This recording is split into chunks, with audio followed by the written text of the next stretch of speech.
Bueno, ¿qué tal? Vamos a comenzar a trabajar ahora sí con más detenimiento esta clase del seminario 2 que se llama Introducción del Gran Otro. Lacan comienza la clase con una pregunta un poco extraña, un poco sorprendente, como le gustaba hacer a Lacan, que en realidad ya había planteado al final de la clase anterior, en la clase 18 de este seminario. Había terminado un desarrollo que venía haciendo acerca de lo simbólico, el simbolismo, y termina la clase. Voy a leerles el fragmento final de esa clase para que se entienda un poco más por qué Lacan comienza Introducción del Gran Otro retomando esa pregunta. Dice Lacan: marcar las 6 caras de un dado, hacerlo rodar, de este dado que rueda surge el deseo. No digo deseo humano, porque al fin y al cabo, el hombre que juega con el dado es cautivo del deseo puesto así en juego. No conoce el origen de su deseo, que rueda con el símbolo escrito sobre las 6 caras. ¿Por qué solo el hombre juega con el dado? ¿Por qué no hablan los planetas? Preguntas que por hoy dejo abiertas. Así había terminado Lacan esta clase del 19 de mayo. Traten de retener esta metáfora de los dados, porque vamos a volver sobre ella. Tiene que ver con la cuestión del azar y del determinismo que han visto en el espacio de los teóricos a propósito de psicoanálisis cibernética. Si ustedes recuerdan ahí todo el trabajo que Lacan hace acerca del cálculo de probabilidades a partir de Pascal, de otras cuestiones que trabaja en el seminario, como por ejemplo el juego infantil del par impar, ¿sí? Equiparable a nuestro juego de piedra, papel o tijera, ¿no? Donde dos niños esconden sus manos por detrás en el par impar y el adversario tiene que adivinar, ¿sí? Que si la mano está indicando un número par o un número impar. Toda esa serie de juegos simbólicos que tienen que ver con la probabilidad y con el azar es referenciado en varias oportunidades en este seminario, y Lacan termina esta clase anterior a la Introducción del Gran Otro hablando acerca de la tirada de los dados, ¿sí? Digo que es importante retener esta idea porque vamos a ver un poco más adelante, cuando trabajemos uno de los textos de la unidad 3, que la tirada de los dados es usada por un autor, Jean-Claude Milner, para explicar justamente la emergencia del sujeto, ¿sí? La manera en que, bueno, Lacan dice acá el deseo, ¿sí? Vamos a ver después que también tiene que ver con el sujeto, en la medida en que en ese momento en el que los dados están girando en el aire y no se sabe todavía qué número va a caer, ese momento de indeterminación, ¿sí? De puro azar, dice este autor, Jean-Claude Milner, es el momento en que emerge el sujeto. Mientras que el momento en que los dados efectivamente caen y ya el número no puede ser distinto de lo que es, ahí el sujeto se desvanece. Vamos a recurrir entonces más adelante a esa metáfora para explicar la emergencia y la forclusión del sujeto en la ciencia. Por el momento, Lacan nos deja y deja a sus alumnos con esa pregunta abierta: ¿por qué no eran los planetas?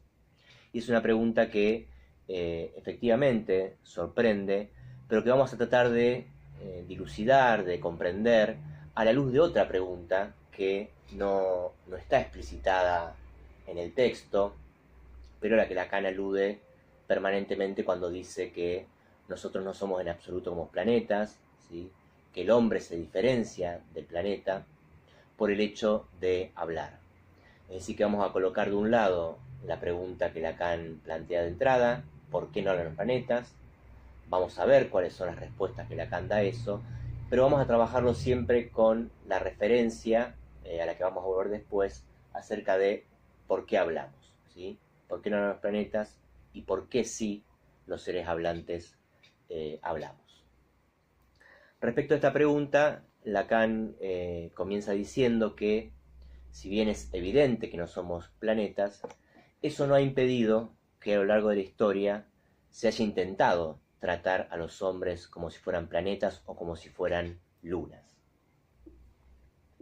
Y particularmente refiere a tres aspectos o tres disciplinas, ¿sí?, que han hecho en algún momento de la historia de los hombres planetas. Hace una referencia a la política,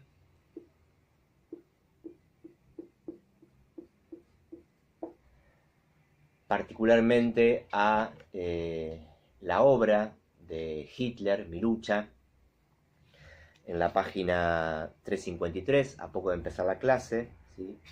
Dice Lacan: no somos en absoluto semejantes a planetas, cosa que podemos comprobar en todo momento, pero esto no nos impide olvidarlo. Pienso en una obra olvidada y que no era tan ilegible, pues probablemente no era su autor quien la firmó, y se llamaba Mein Kampf, Mi lucha. Pues bien, en esta obra del tal Hitler, que ha perdido mucho de su actualidad, se hablaba de las relaciones entre los hombres cual si fuesen relaciones entre lunas. Y estamos tentados siempre de hacer una psicología y un psicoanálisis de lunas, cuando para percibir la diferencia basta con remitirse inmediatamente a la experiencia. Yo lamento no tener acá el texto de Mi lucha, me quedó en el consultorio en el momento de la cuarentena, como para leerles algunos párrafos de ese libro de Hitler, donde efectivamente se capta muy bien esto que Lacan señala, de en qué punto el nazismo como proyecto político consideró a los hombres como luna, consideró que podían ser calculadas sus masas, su peso, su gravitación, como si fueran objetos lunares. Pero a falta de ese libro, vale la referencia a una película. Hay muchas películas sobre el nazismo. Justamente el nazismo toca ese punto siniestro, Heimlich, diría Freud, de lo real, que hace que nunca terminemos de procesar lo que fue ese acontecimiento en la historia de la humanidad. Ese exterminio masivo de tantos seres humanos hace que continuamente siga habiendo producciones simbólicas, se sigan escribiendo libros, se sigan haciendo películas, obras de teatro, tratando de inscribir algo de ese horror que nunca termina de simbolizarse.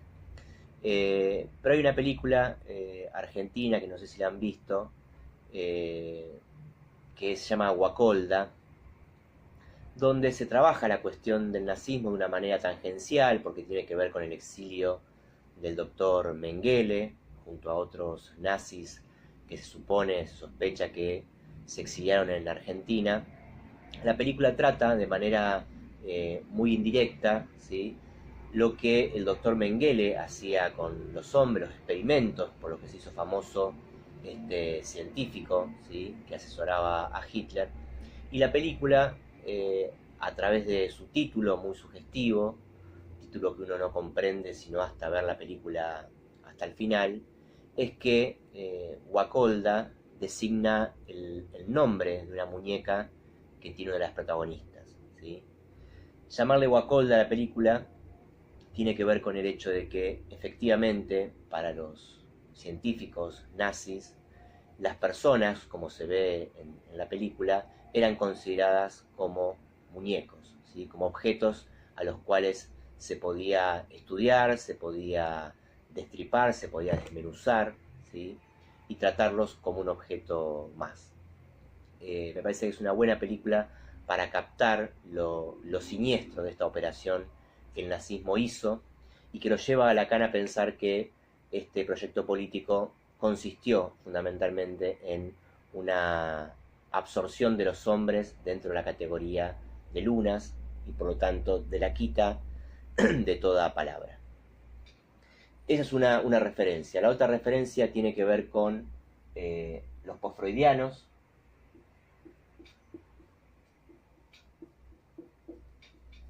Ya estamos habituados en estos textos, en las clases que venimos viendo de Lacan, sobre todo esta época, sus críticas a los postfreudianos. cuando acá habla de la tentación de hacer una psicología o incluso un psicoanálisis de Luna, está pensando en los postfreudianos, a los cuales alude a lo largo de la clase, en el sentido de que los postfreudianos, con su orientación respecto a la teoría y su manera de pensar la cura, a partir del redondeamiento del yo, terminan haciendo de sus pacientes, sus analizantes, planetas, ¿sí? Dice Lacan que la meta de los postfreudianos era redondear al yo, darle forma de esfera, ¿sí? Se entiende que con la alusión acá a la esfera, Lacan está pensando en que también desde el psicoanálisis, desde un psicoanálisis mal entendido, con una mala lectura de Freud, se puede terminar conduciendo a tratar a los pacientes como si fueran lunas, como si tratara de rellenar todos sus huecos, todas sus faltas, e intentar que al final del análisis tuvieran esta especie de imagen completa, armónica, que sabemos que representan el círculo o la esfera en este caso, que es una figura geométrica más ajustada todavía para lo que es un planeta. Este tratamiento que los postfreudianos hacen del yo descuida justamente algo que Lacan enseña en esta clase, y es que el yo es la instancia loca del psiquismo. El yo es de naturaleza imaginaria, es de construcción imaginaria, como vimos en la tópica de lo imaginario, en el esquema óptico, y esta construcción imaginaria del yo, ¿sí?, le otorga al yo una función para Lacan muy distinta de la que los postfreudianos le habían asignado. Los postfreudianos hacían del yo la instancia de síntesis, decían que su función era la síntesis, como si fuera posible sintetizar en la unidad yoica, en eso que llamamos yo, la parcialidad de las pulsiones, mientras que la función que Lacan le va a asignar acá al yo, y esto va a ser una constante en toda su enseñanza, es una función de desconocimiento. Y esa función de desconocimiento, ese no querer saber nada, con sus determinaciones inconscientes, hacen del yo para Lacan la instancia loca, la dimensión de locura imaginaria que nos habita a todos los seres hablantes. Acá Lacan no está pensando en la psicosis como una estructura clínica, sino en la locura, es decir, un concepto mucho más abarcativo y que nos concierne a todos los seres humanos en la medida en que estamos afectados por lo imaginario, en el que estamos tomados por algo de esta locura imaginaria. Y esta función de desconocimiento no es más que la función de desconocer, lo que Lacan plantea un poco antes en el seminario, y que ya mencionamos y que ya trabajaron en el espacio teórico a propósito del poeta Rimbaud y su frase yo es otro, ¿sí? Lo que el yo en esta función de desconocimiento reniega, rechaza, con lo que no quiere saber nada, es con el hecho de que su constitución depende de un proceso de alienación a la imagen, a las palabras y a la mirada del otro. En ese sentido, el trabajo de los postfreudianos para Lacan es equiparable a este tratamiento de los hombres como luna que también hizo el nazismo. Y en tercer lugar, vamos a ver que la clase da algunas pistas, algunas indicaciones para pensar de qué manera la ciencia, que es la que se ha ocupado a partir del siglo XVII de los planetas, de una manera absolutamente simbólica, diferente a la que regía en la epistema antigua, como vimos, la ciencia también contribuye a este tratamiento de los hombres como lunas. Antes de llegar a ese punto, vamos a detenernos un poco en las razones, en las respuestas que Lacan da a esta pregunta. Lacan dice que hay tres respuestas posibles a por qué no eran los planetas. En realidad, vamos a ver que son 3 y 1, ¿sí? Porque entre la cuarta respuesta, no la cuarta en orden, sino la cuarta por una característica diferencial que tiene con las otras, amerita que la pongamos aparte ya que Lacan dice que es la verdadera respuesta, ¿sí? Dice Lacan que los planetas no hablan porque no tienen nada que decir.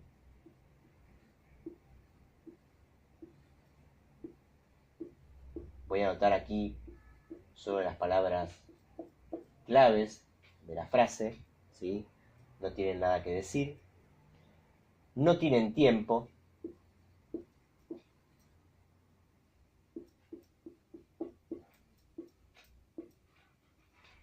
Y una respuesta que le llega de la mano de Coiré, a quien él le hace esta pregunta, y Coiré le dice, porque no tienen boca.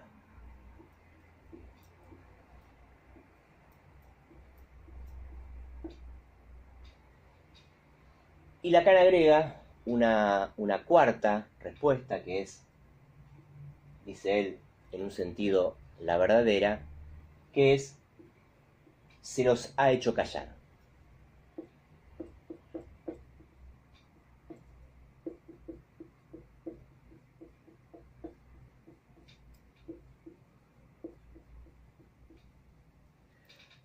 Vamos a detenernos un poco entonces en cada una de estas respuestas, qué quiere decir cada una de estas respuestas y por qué Lacan concluye que se los ha hecho callar es en un sentido la verdadera. Primero que Lacan plantea que estas tres respuestas o estas cuatro respuestas tienen la misma estructura que un chiste que había sido planteado por Freud, que Freud trabaja en su libro sobre el chiste, pero al que ya había aludido en otras obras anteriores, que es el chiste del caldero agujereado. No sé si es un ejemplo que ustedes conocen, así que por las dudas lo voy a referenciar. Dice Freud que una persona A le ha prestado a B un caldero,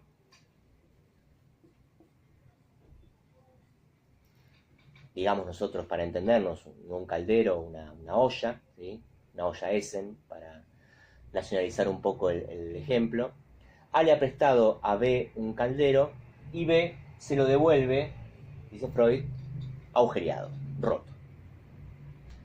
Cuando A increpa a B por haberle devuelto el caldero, la olla en ese estado, B le dice, en primer lugar, vos no me prestaste ningún caldero. En segundo lugar, yo te devolví el caldero en perfectas condiciones.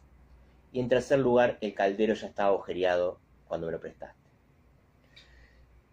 Como ustedes saben, los chistes que cuenta Freud no son chistes particularmente para hacernos reír, son chistes en el sentido del ingenio, del juego simbólico que implican. Y lo que dice Freud respecto a este chiste es que las tres respuestas, no me lo prestaste, te lo devolví en condiciones y ya estaba agujereado, cualquiera de las tres respuestas podrían ser válidas, ¿sí? A condición de que sea solo una. El problema es que no pueden ser las tres, ¿sí? Que hay una exclusión mutua entre o una cosa o la otra. O no te lo presté, o me lo devolviste sano, o ya estaba agujereado. Lacan lleva ese ejemplo y dice que la estructura de las respuestas a su pregunta de por qué no eran los planetas tiene la misma lógica que ese chiste. Es decir, que cualquiera de estas respuestas podrían bastar como una respuesta posible, pero que no pueden ser las tres o no pueden ser las cuatro, ¿sí? Que solamente una puede ser la válida porque una excluye a las otras. Vamos a ver entonces la primera respuesta. Porque no tienen nada que decir. Es decir, esto es equivalente a decir que no hablan, ¿sí? Es casi una respuesta tautológica. Ahora el acento habría que ponerlo no tanto en decir, porque es evidente para Lacan que los planetas no hablan. El acento hay que ponerlo en nada, ¿sí? No tienen nada que decir, implica en este contexto en el que Lacan lo plantea, que los planetas no tienen un vacío, un agujero, una nada, ¿sí? Que les permitiría decir. Y eso es ya uno de los puntos que nos diferencia con los planetas.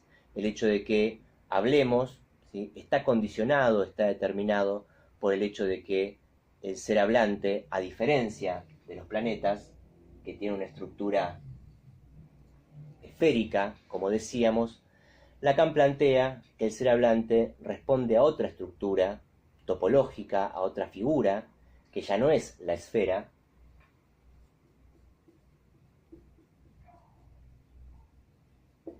y que es el toro.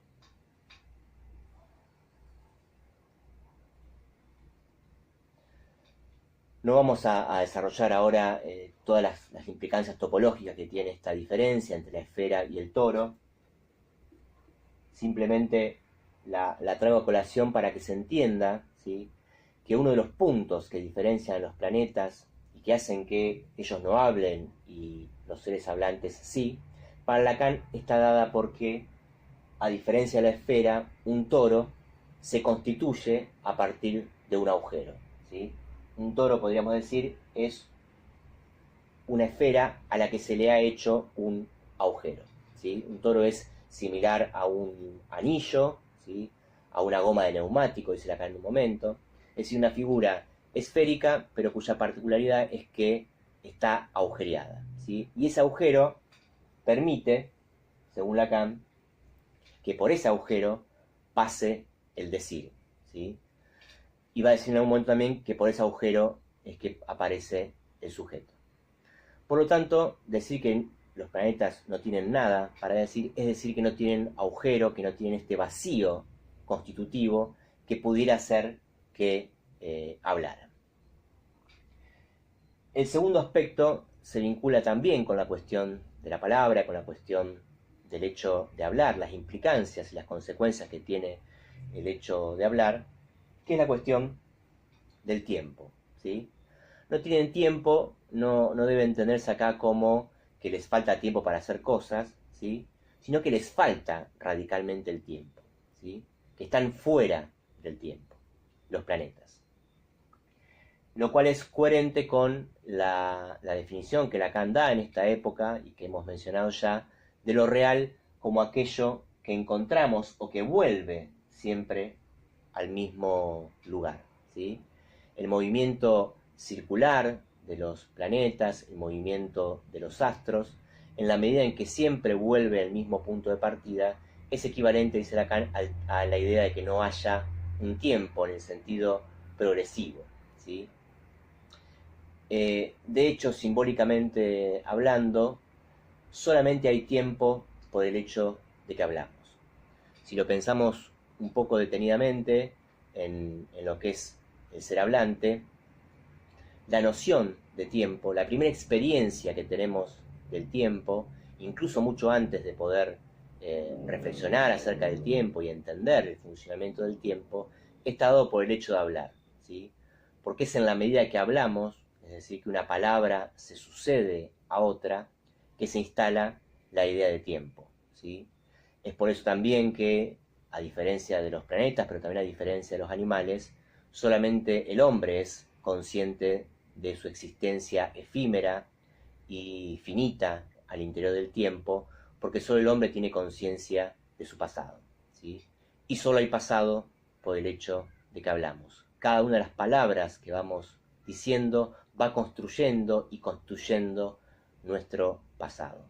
Si no habláramos, efectivamente no habría tiempo, que es algo que en la clínica se suele notar muy claramente en el trabajo con pacientes con autismo, por ejemplo, ¿no? Saben que el mutismo, el no hablar, es un rasgo muy característico de estas estructuras, donde justamente pareciera que no hubiera tiempo, que el tiempo nunca pasara, ¿sí? Y en tercer lugar tenemos la respuesta que le da Coiré. Voy a ir un poco más rápido por el tiempo que vamos teniendo. No tienen boca, le hace pensar a Lacan, le recuerda, asocia a Lacan con esa respuesta de Coiré, un síndrome que él había estudiado, que había visto en su práctica psiquiátrica. No olvidemos que Lacan viene de la formación psiquiátrica, que es el síndrome de Cotard, ¿sí? Y dice que los planetas en ese punto se asemejan a estas viejas damas, ¿sí?, añejas del síndrome de Cotard, y que no hay muchos trabajos. Lacan dice algunas cosas, respecto del síndrome de Cotard, en la página 357, ¿sí? Cuando dice que oímos esto al comienzo de nuestra carrera, en los servicios de psiquiatría, ¿sí? Ellas nos hacen saber, estas pacientes, que tampoco tienen estómago y además que no morirán nunca, ¿sí? Es decir, que son eternas, como los planetas. Están identificadas con una imagen donde falta toda ansia, toda aspiración, todo vacío del deseo, o sea, justamente lo que constituye la propiedad del orificio bucal. Y pensemos acá en lo que decíamos recién respecto a la figura del toro, la figura topológica del toro. Estas pacientes, dice Lacan, al igual que los planetas, carecen de esta ansia, de este agujero, ¿sí? De este orificio que está representado por la boca, pero que en realidad está representado por los diferentes agujeros del cuerpo, ¿sí? No solamente dicen no tienen boca, a veces dicen no tener ojos, no tener orejas, ¿sí? Es decir, hay una negación, así se lo llamaba también síndrome de negación, al síndrome de Cotard. Hay una negación de todo lo que tiene que ver con los orificios del cuerpo, con lo que podría introducir un agujero, una ansia en estas pacientes. Después quizá tenga ocasión de comentar en otro video, para no extenderme tanto en este ahora, un artículo de Marcel Cermak, que está en este libro, que les recomiendo, que es de los pocos trabajos psicoanalíticos que hay en torno al síndrome de Cotard, ¿sí? Que es interesante porque Cermak explica ahí un poco cómo es la fenomenología y la estructura de esta patología, y eso está muy en consonancia con los desarrollos que Lacan hace en esta clase. Pero por una cuestión de tiempo lo vamos a dejar para otra clase, ¿sí? Ya que no somos planetas, nosotros tenemos un tiempo y un tiempo limitado en estos videos. Voy a dejar ese desarrollo en todo caso para un video aparte. Vamos a ver por último la cuarta respuesta, la verdadera, según Lacan, y que es la que nos va a llevar de manera directa a plantear una consideración que Lacan hace ahí respecto de la ciencia, ¿sí? No olvidemos que este texto, Introducción del Anotro, tiene que servirnos como un texto articulador entre lo que vimos del psicoanálisis y los desarrollos de Coiré acerca de la ciencia moderna. Efectivamente, cuando Lacan comienza a desarrollar esta respuesta, que se los ha hecho callar, dice que no es del todo cierto que nunca hayan hablado, ¿sí? Que en algún momento los planetas hablaban, lo dice en la 358, 359, sería un error creer que sean tan mudos los planetas, ¿sí? Nosotros los hemos hecho hablar, y sería un gran error no preguntarnos cómo esto es posible. Lacan alude ahí a la consideración que se hacía de los planetas en la epistema antigua, ¿sí? Recordemos que la revolución del siglo XVII consiste en un pasaje de la epistema antigua a la epistema moderna, o a la ciencia moderna, del pensamiento aristotélico al pensamiento galileano. Efectivamente, dice Lacan, en la epistema antigua, es decir, anterior al siglo XVII, los planetas hablaban, se les suponía una subjetividad, se suponía que los planetas transmitían sus designios, ¿sí?, a los hombres respecto de la lluvia, respecto de qué momento era el adecuado para la cosecha, etc. Es decir, diferentes signos, ¿sí?, que los planetas daban a los hombres en franca comunicación entre los hombres y los astros. El hecho de que antes hablaran y ahora no, está dado, según Lacan, por la ciencia moderna, esta ciencia galileana, que es la que efectivamente los hizo callar. Primero con Galileo y después, de manera mucho más definitiva, dice Lacan, con Newton. Esta respuesta, si se fijan, tiene una diferencia gramatical en la manera en que está estructurada la frase, muy diferente a las otras tres, ¿sí? Por eso la pongo en un apartado diferente, ¿no? Las otras tres respuestas que da Lacan no tienen nada que decir, no tienen tiempo, no tienen boca, parecían aludir a cierta carencia, ¿sí?, propia del planeta, ¿sí? No tienen nada, no tienen tiempo, no tienen boca.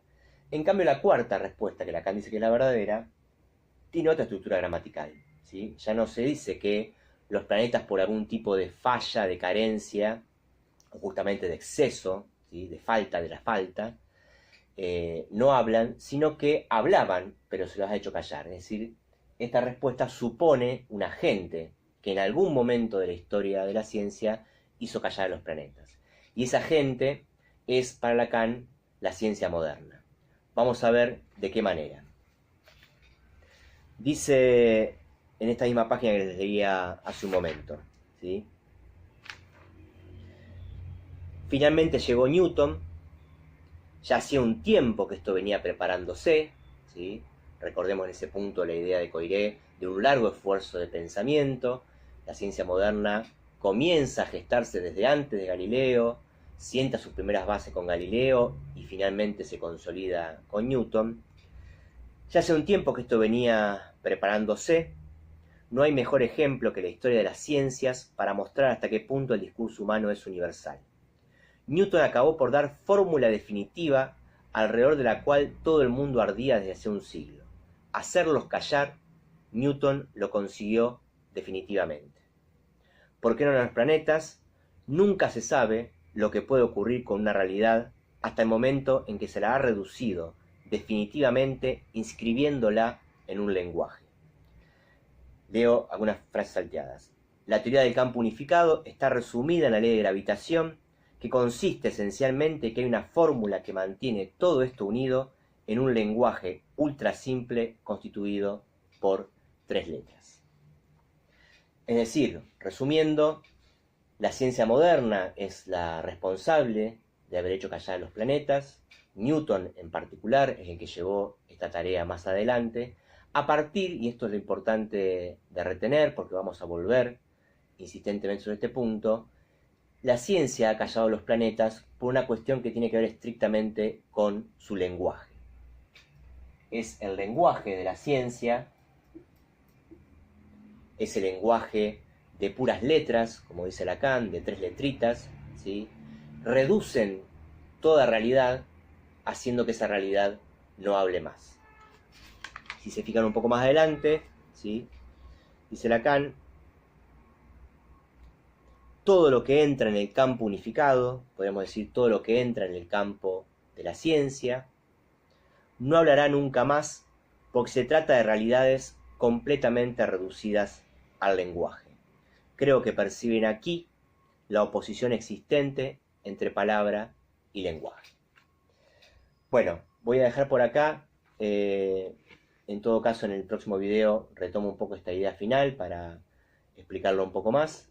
Pero bueno, ya van 33 minutos, así que se va a hacer muy extenso si no. En el próximo video retomamos un poco este punto al que hemos llegado y avanzamos sobre la construcción del esquema lambda y qué relación tiene el esquema lambda con el hecho de que los seres hablantes hablemos. Les mando un gran saludo.